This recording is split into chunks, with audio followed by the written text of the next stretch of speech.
আমি কাকো সংস্থাপিত কৰাৰ কথা নুঠে। চৰকাৰী মাটি আমি কাকো আবলটনো দিয়া নাই।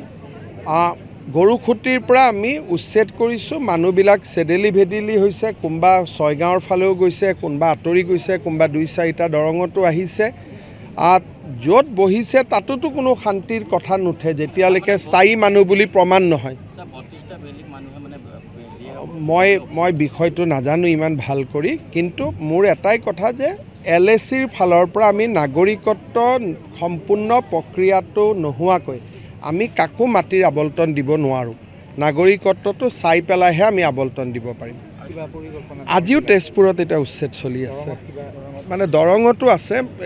মানে টোটেল আপোনালোকক মই কওঁ যে অসমত প্ৰায় 20 লাখ বিঘামান মাটি আমাৰ এনক্ৰচমেণ্টত আছে। লাহে লাহে আমি কৰি এতিয়া 1.5 লাখ বিঘা পাৰ কৰিলোঁ। এতিয়া আজি তেজপুৰত আছে, 2 এদিনতে আকৌ গোৱালপাৰাত হ'ব, বৰপেটাত হ'ব। একফালৰ পৰা কাৰণ পুলিচো ইমান নাই, ব্যৱস্থাও ইমান একেলগে সম্ভৱ নহয়। গতিকে এখন ডিষ্ট্ৰিক্ট বা 2খন ডিষ্ট্ৰিক্টতে আমি এমাহত কৰিব পাৰোঁ।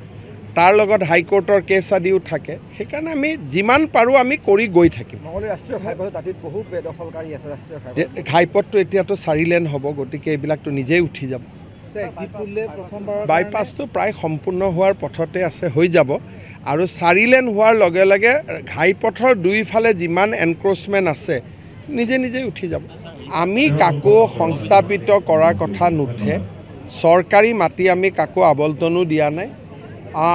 গৰুখুটিৰ পৰা আমি উচ্ছেদ কৰিছোঁ। মানুহবিলাক চেডেলি ভেডেলি হৈছে, কোনোবা ছয়গাঁৱৰ ফালেও গৈছে, কোনোবা আঁতৰি গৈছে, কোনোবা 2-4টা দৰঙতো আহিছে।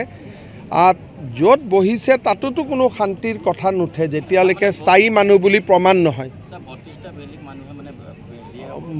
মই বিষয়টো নাজানো ইমান ভাল কৰি, কিন্তু মোৰ এটাই কথা যে LACৰ ফালৰ পৰা আমি নাগৰিকত্ব সম্পূৰ্ণ প্ৰক্ৰিয়াটো নোহোৱাকৈ আমি কাকো মাটিৰ আবলটন দিব নোৱাৰোঁ। নাগৰিকত্বটো চাই পেলাইহে আমি আবলটন দিব পাৰিম। আজিও তেজপুৰত এতিয়া উচ্ছেদ চলি আছে, মানে দৰঙতো আছে।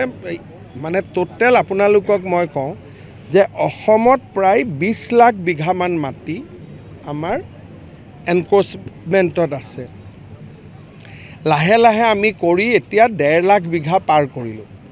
এতিয়া আজি তেজপুৰত আছে, 2 এদিনতে আকৌ গোৱালপাৰাত হ'ব, বৰপেটাত হ'ব।